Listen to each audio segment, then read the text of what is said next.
This is the Khoodeelaar television channel, second edition of Saturday, the 4th of January 2025.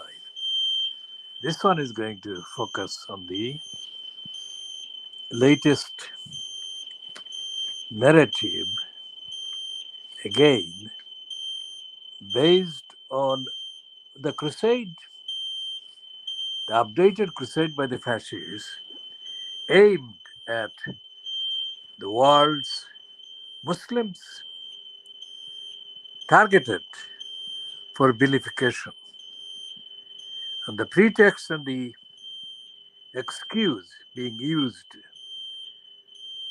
in this narrative is the so-called grooming gangs. The grooming gangs, identified in reports published in the British media as mainly British-born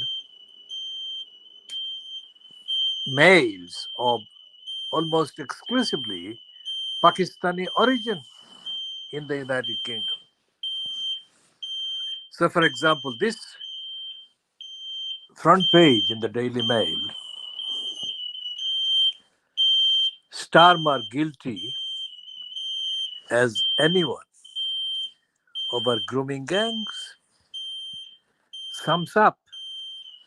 The Daily Mail is the house magazine of the fascists, the Zionists, the anti-Muslim crusaders operating from the United Kingdom, being fueled by haters of Muslims like Donald Trump and his other allies.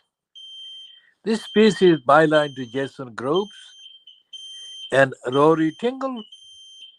Keir Starmer is as guilty as anyone over failures to tackle grooming gangs, a former detective claimed last night.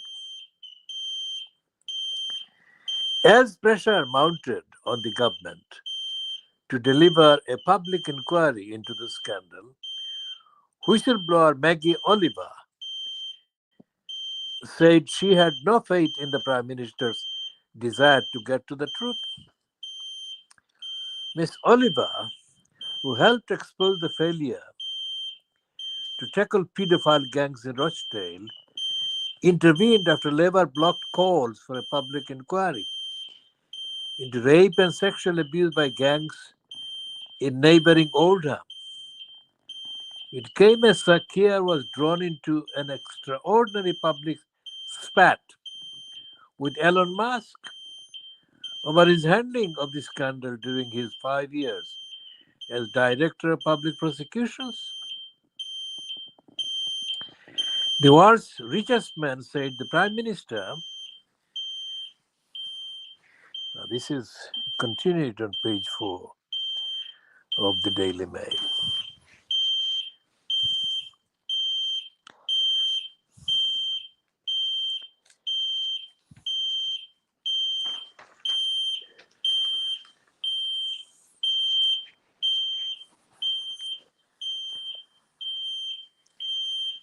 The Prime Minister was complicit in the worst mass crime in the history of Britain. Tesla founder Mr. Musk, who has emerged as Donald Trump's right-hand man, also launched a vitriolic attack on safeguarding Minister Jess Phillips over her decision to refuse a public inquiry, which triggered the latest row. Mr. Musk also shared a post asking whether King Charles should dissolve Parliament and order a general election for the sake and security of Britain. In a further sign of diplomatic trouble to come, Mr. Trump himself savaged Labour's controversial net zero plans. The president-elect, who takes office in less than 3 weeks, said Labour was making a very big mistake in running down the North Sea oil and gas industry. In a swipe at Ed Miliband's drive for wind power, he added, "Get rid of windmills."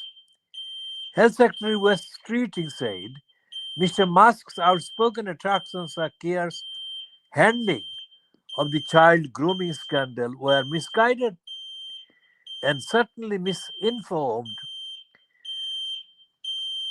But Miss Oliver, who runs a foundation supporting abuse victims, said it was time for a totally independent investigation into the grooming of girls by gangs of pedophiles in towns and cities across the country.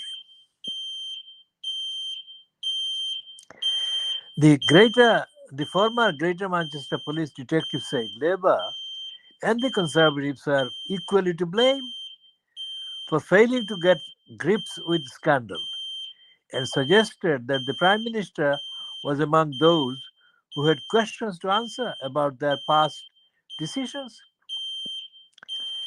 Keir Starmer, as the former DPP, is perhaps as guilty as anyone I know in where we find ourselves today. She said, "We all know what's going on, but I don't trust a single one of those who to date have been entrusted with keeping our children safe and prosecuting serial rapists. They failed repeatedly, knowingly, criminally." Mr. Musk posted dozens of highly critical messages about child grooming in the UK on his social media site X yesterday, said Ms. Phillips deserves to be in prison for refusing a request for Home Office backed inquiry into the failure to deal with grooming gangs in Oldham.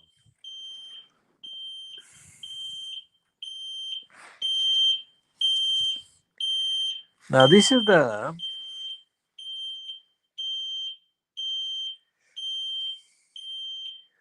actual summary of what is happening to the future of the United Kingdom, which is now becoming collectively targeted for deadly assault by the whole of the United States power, backed by Elon Musk. Now, going to the question of the child safety and Musk's demand for the imprisonment of Jess Phillips, this narrative should come back to Tower Hamlets, where the local Tower Hamlets Council failed, neglected to apply its duties, exercise its duties to safeguard children. And the children in question I am referring to have been the three girls from the former Dainford School. The girls were publicly identified as having left the United Kingdom in February 2015 and found to be in Syria. Those girls were brainwashed, radicalized, whatever. And from 2005, 2015 to now, the Khoodeelaar campaign has been the only one that has been talking about this failure, the decision by the Tower Hamlets Corrupt Council to not safeguard these girls. So clearly, intentional, criminally intended denial of duties has Tower Hamlets Council been found to be involved in, that the name Shamima Begum is not available on its website. The names of the other three girls,